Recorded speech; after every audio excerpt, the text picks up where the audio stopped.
Hello and welcome to Refiner's Fire, a podcast hosted by young Catholic professionals where we talk about all things faith and work and a whole lot else in between. My name is Peter Blute. I'm the executive director here at YCP, and I am very excited today to be joined by Tom Nealon. Tom, welcome to the show. You. Good to be here. Yeah, so glad to be here. Yeah, really glad to have you here. So Tom, you've got quite a background professionally, growing up in the Northeast and then coming down, most notably, your time at Southwest most recently. But maybe you could take us through that a little bit. What are some of the highlights or milestones as you look at your faith journey, but your professional journey as well? Well, the professional journey is pretty straightforward. I could show you the resume. It's pretty straightforward. I started Frito-Lay. First of all, I graduated Villanova, came down in 83, so I've been here like 42 years, which is a long time. Never thought I'd stay in Dallas. I didn't intend to, but here I am. One word of caution for young men and women looking to get married: if you marry a Texan, you're staying in Texas, which is what I did, and it was fine. It turned out great. But I moved down from Philadelphia and was working for Frito-Lay. 17 years, head of technology there, and I left. Thought, I've been here 17 years. I'm not even 39 years old yet. It's time to go try something else. And I went to Southwest Airlines for the next 17, 18 years, and it was terrific. So, at Southwest, I was the head of technology for the first couple of years. Left, joined the board of directors at Southwest for about 5 years, and then came back into management as the executive vice president of strategy and innovation, and then subsequently became the president for 4 or 5 years, and it was terrific. It was a great place for me to share my talents, spend my years, and grow. So it was fantastic. Yeah, so I imagine, you've operated at the highest levels at Southwest, and that comes with a lot of challenges, a lot of decisions, probably things that you were called on to do that were really difficult. We call this Refiner's Fire. So are there maybe a story or two that stands out of a difficult time, especially of kind of grappling in light of your faith as a Catholic? Well, I think, I was there during several hard things. The airline industry is a really tough industry. It's challenging. Even in the best economic conditions, it's still challenging. It's a great industry. I enjoyed every minute, but it's complex. I think probably the most challenging thing for me and for many in the industry, I think, was the onset of COVID. And the lingering effect of COVID and the duration of COVID and all that COVID required in terms of, cleaning airplanes in between flights, not selling seats, grounding aircraft. That was a real challenging time. That was a difficult time. I remember when I was when I first really learned that COVID had, really just taken off. I was actually in Hawaii, and we had just opened up 5 airport locations in Hawaii. Wow. And it was exciting, right? It was very exciting.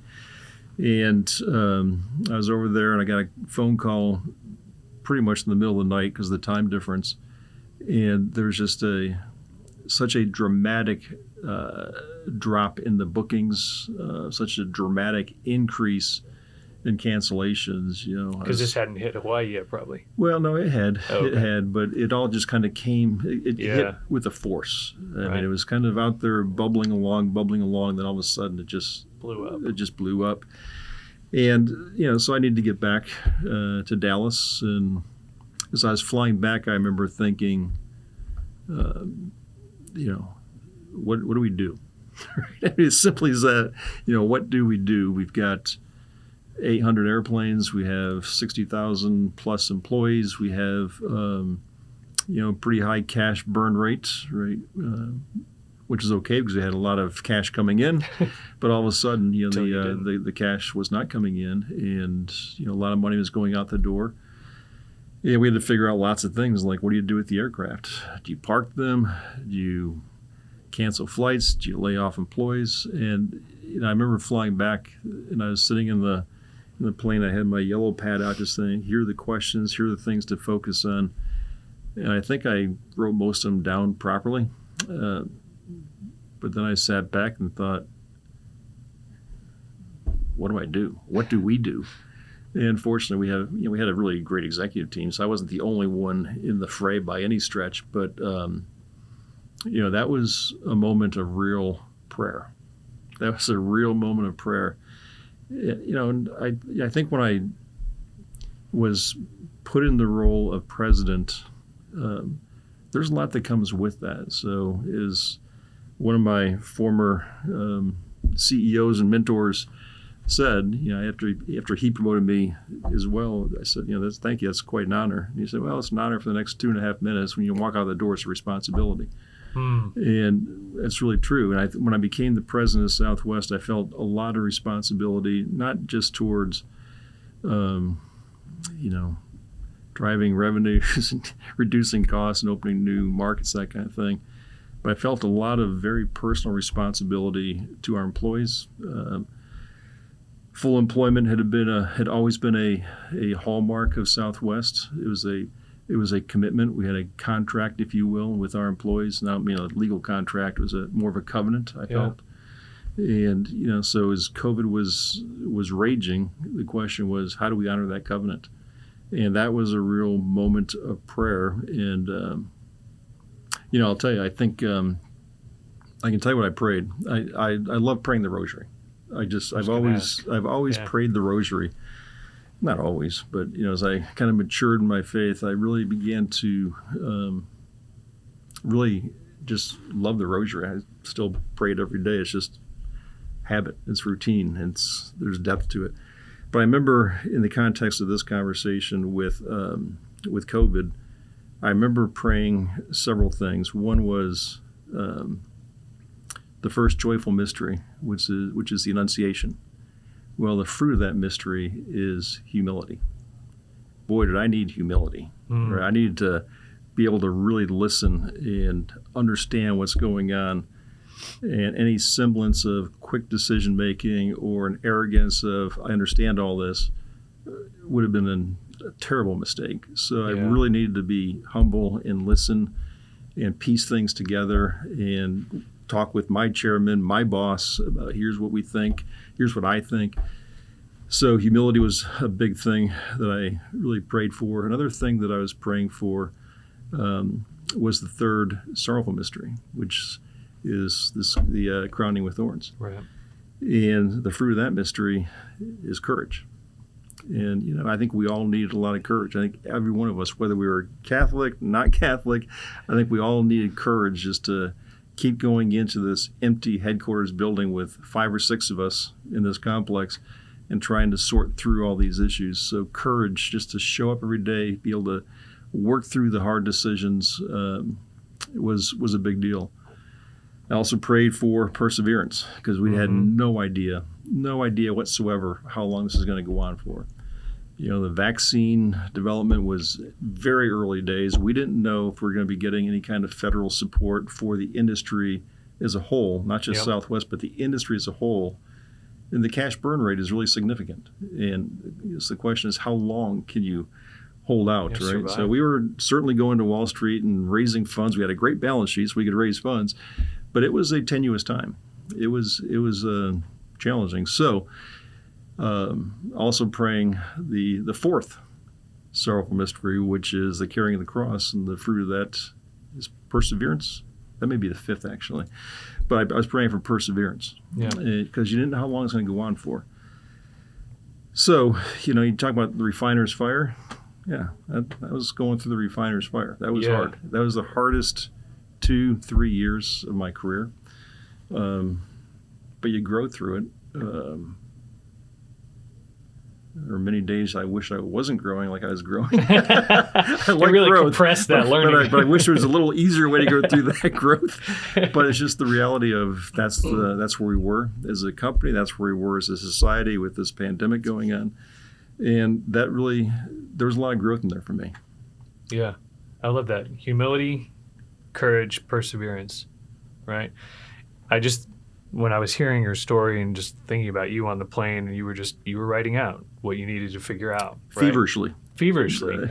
But there must have been, that must have been the culmination of decades of experience in business. And then also you're talking about the kind of spiritual wherewithal that you had in that scenario to understand that your faith had to still be very deeply a part of this experience that you were going through. So that probably, I would assume that took a long time to develop, both what do we do on the business side and also what does my faith have to do with this? Do you remember, like, growing up when you had a sense that, like, work was more than just work, or that there was a spiritual dimension to the work that we're called to do? Well, I'll tell you, I think I'll never forget when I was first promoted to Vice President and Chief Information Officer at Frito-Lay. I was young, and I thought, are you guys crazy? In fact, I turned the job down twice. And I'll never forget, the head of HR kept coming back and saying, well, think about it. We'll talk tomorrow. The third day, I finally said, I really don't want it. He said, well, that's the job we have for you. You can take it that or you can leave. Wow. So I took it. And I'm trying to get back to your question, but that was one time when I felt very uncertain. Back to the courage thing. My confidence, I was young. I was too young for that job. I know I was way over my head. I think they probably knew it too, but it was the best they had, I think. But that's another time where I really had to pray for courage and stick-to-itiveness. But that was a moment of real growth as well, because I did not like getting up in front of large crowds and such, and that was very intimidating for me. I was very shy. I grew up with a terrible stutter, and so I was very intimidated by all that. That's been long since solved, but that was hard, and so that was scary. That was scary. But back to your question. What was your question? Yeah, just this important concept that our faith should be the lens through which we see our work. My own experience is that it was later in life, coming out of college, that I sort of understood how those start to fit together. Was that kind of modeled for you growing up, or was it something you think you had a better concept of later in life? I think it was very well modeled for me by my father. I'm not sure I appreciated it. So, faith, your faith isn't something that you can kind of turn on and turn off. I guess you can. There's this notion of a divided life. I'm sure you're familiar with the term, divided life, where you're a great Catholic man or woman, not great, but you're trying to be a really solid Catholic man or woman until you walk in the door, and then all of a sudden it's about profitability and reducing costs, and lots of ways to reduce costs, and we can just get rid of people, and it's fine, it's legal, but is it right? Right. So I think there's I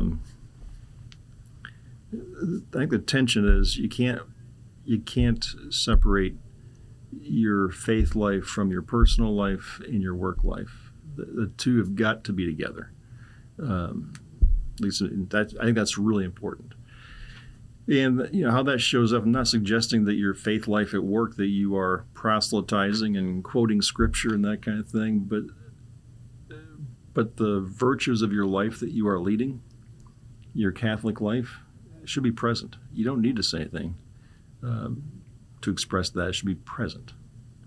And I think it's really important that those virtues come through very clearly. I'm not talking about being a sanctimonious jerk in the office. He's the religious nut. I'm not talking about that, but you can be a really solid religious man or woman without saying anything.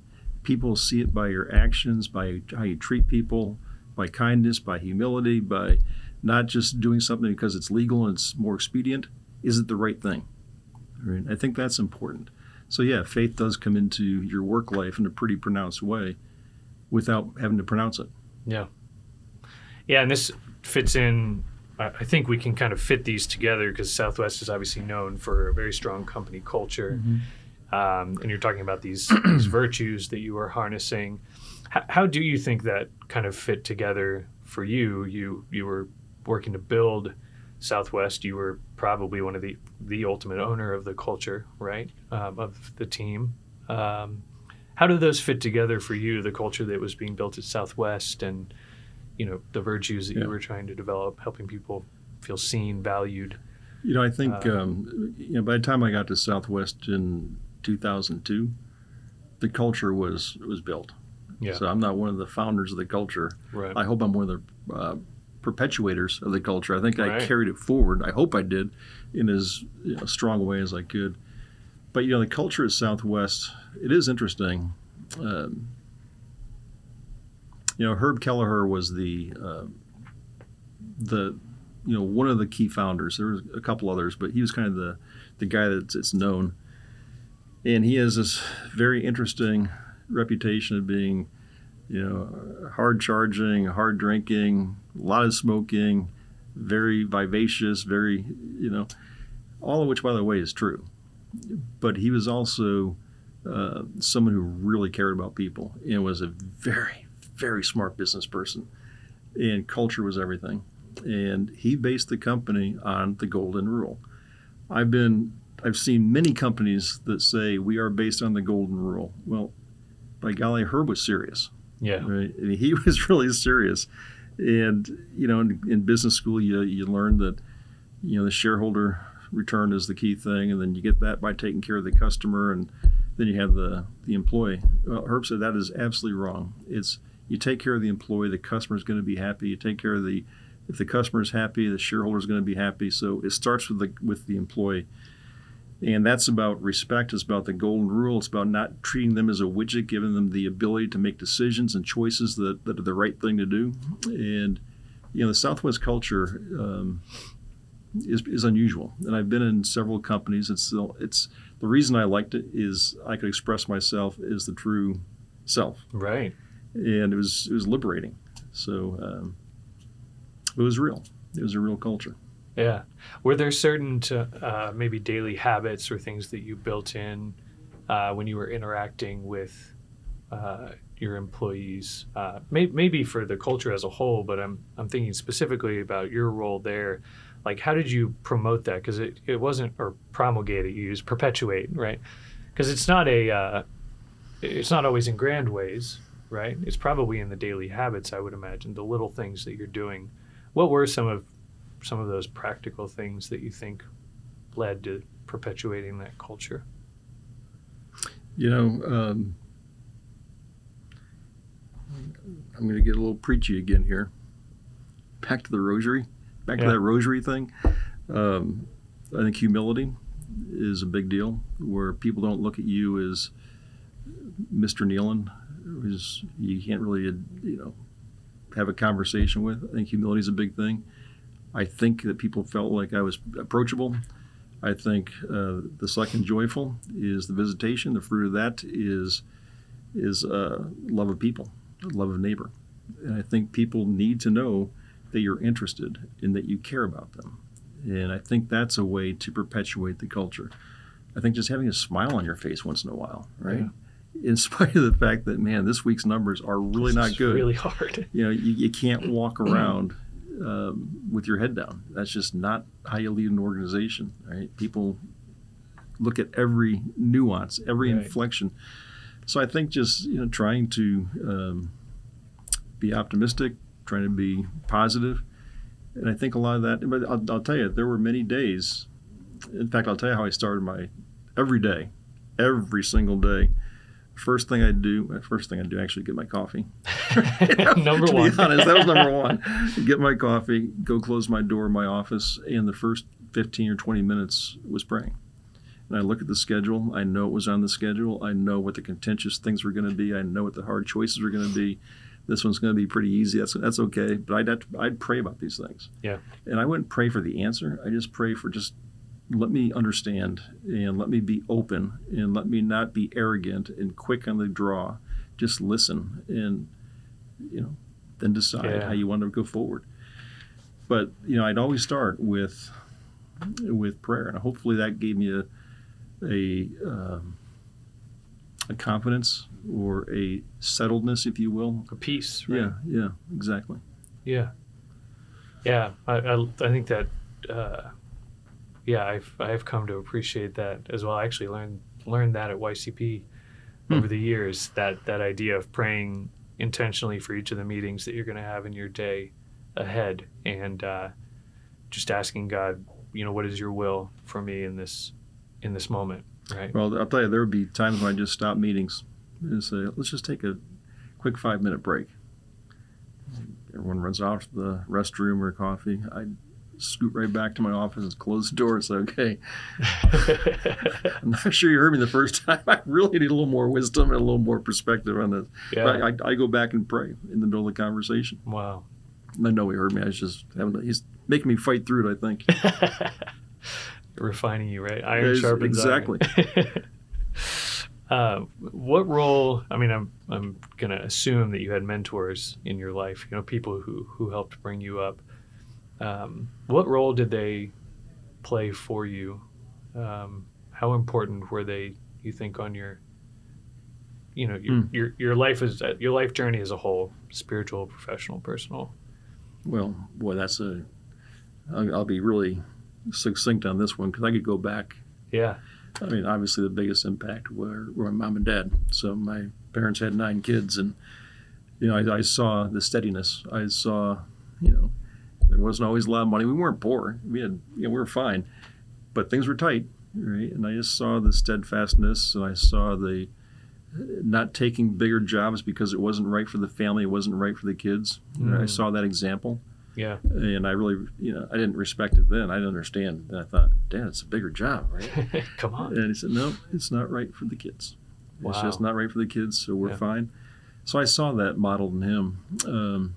That stuck with me to this day. Right? Yeah. In fact, I don't think I've said this before. I think I can honestly say I've never made I'm not saying this pompously but I don't think I've ever made a career choice that was good for me but bad for the family.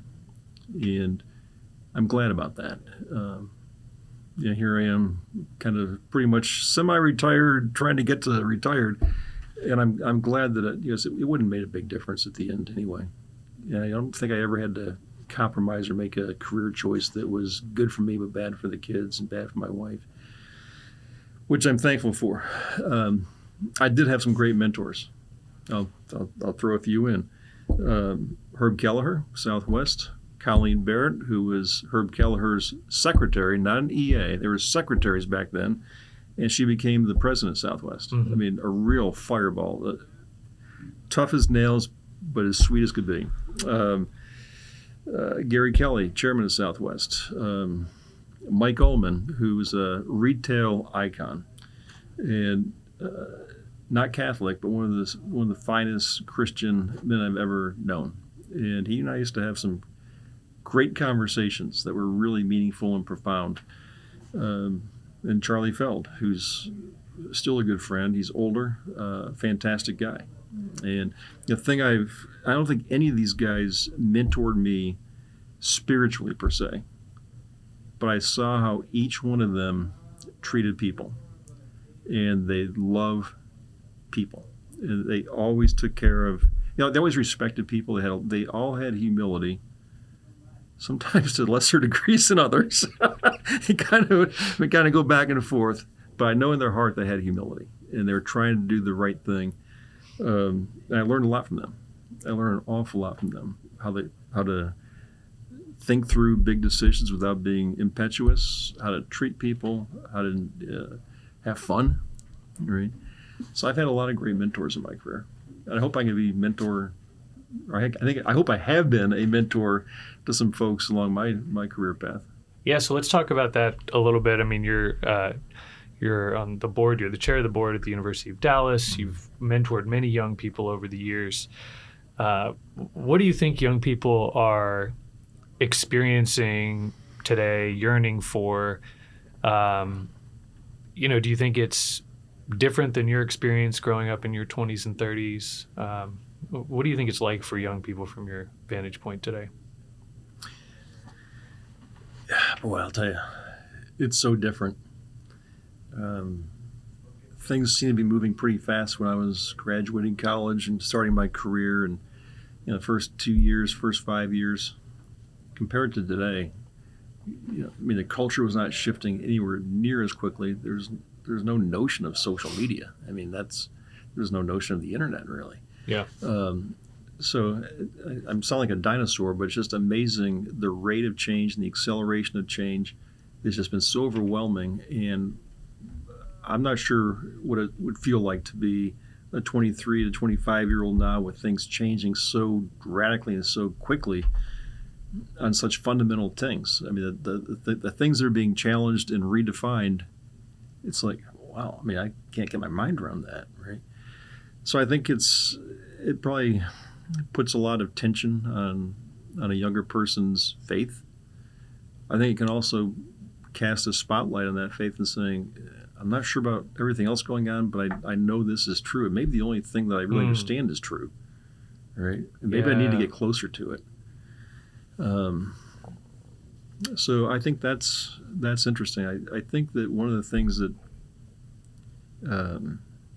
it's back to what we talked about earlier, the notion of this divided life. You should never be embarrassed or ashamed or afraid to live your faith in your profession. And again, I'm not talking about being a holy roller, right? And right. Yeah. You don't need to do that. If you want to, you're in the right environment and you think it's acceptable, fine. I'm just talking about being a person of faith who's not afraid to be who they are and let their faith come out. Okay? And so this notion of a divided life, you check your faith at the door, that's not how God wants you to be. Your faith is your faith with you in all elements of your life. He's not just trying to refine you for your career or for your family. He's trying to refine you, the person, right? And it should transcend whatever situation you're in, So I think it's a challenging time to be, a younger person starting a career. On the other hand, there are so many opportunities out there, right? The emergence of all the technologies is creating new ideas, new ways of doing things, new modes of automation and media. So it's a challenging time, but it's also a really exciting time. Yeah. So part of me was thinking I would love to be right in the thick of it again. Right there. But it is challenging, I think. Yeah.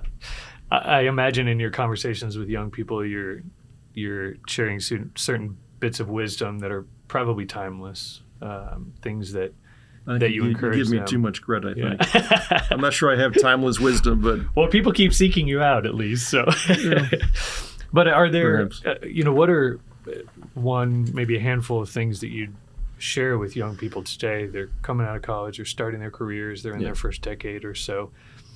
What do you think you've learned that if you could go back to young Tom, you would tell him?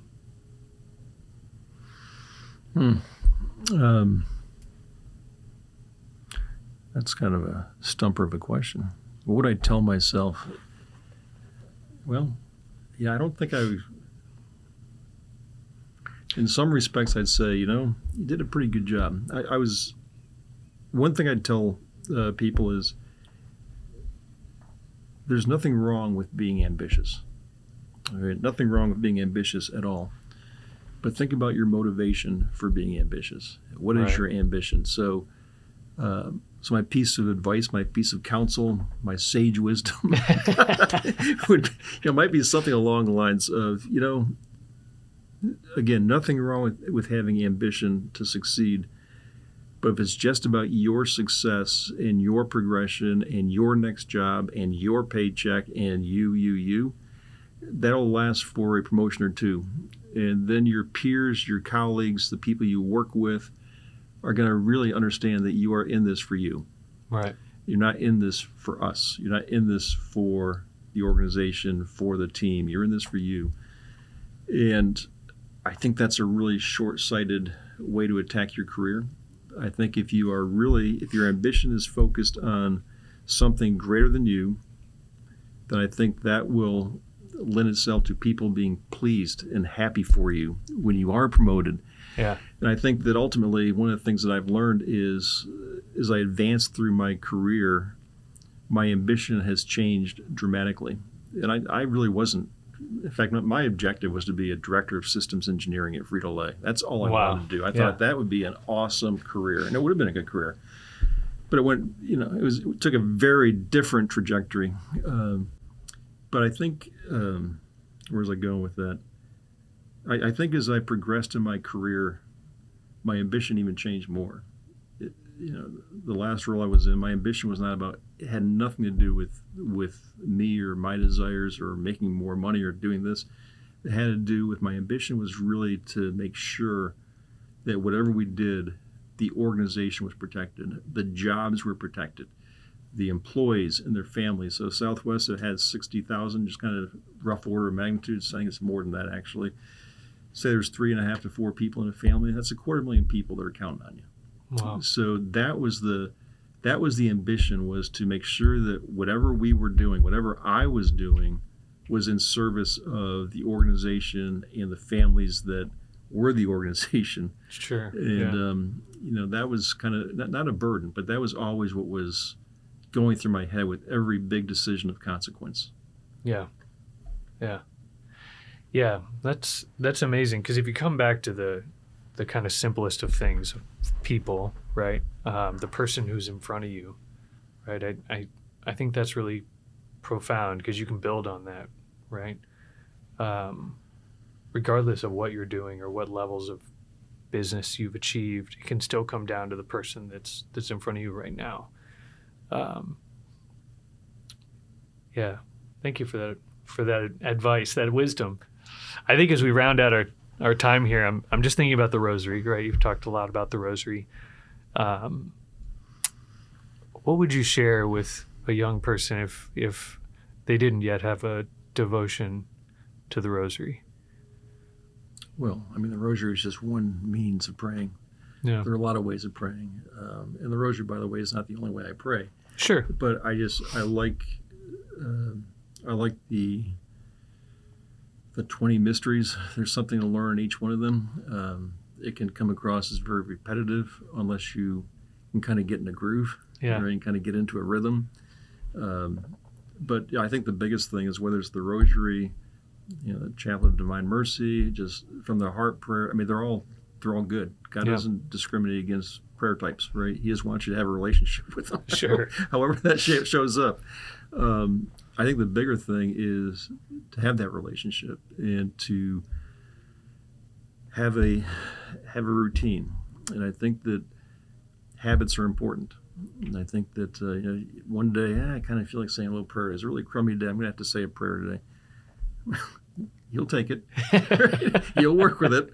But I think getting into a routine and a habit is really important. Yeah. And when we all know when you break that habit, it's like something's missing. Well, what's missing is you didn't spend time with God today.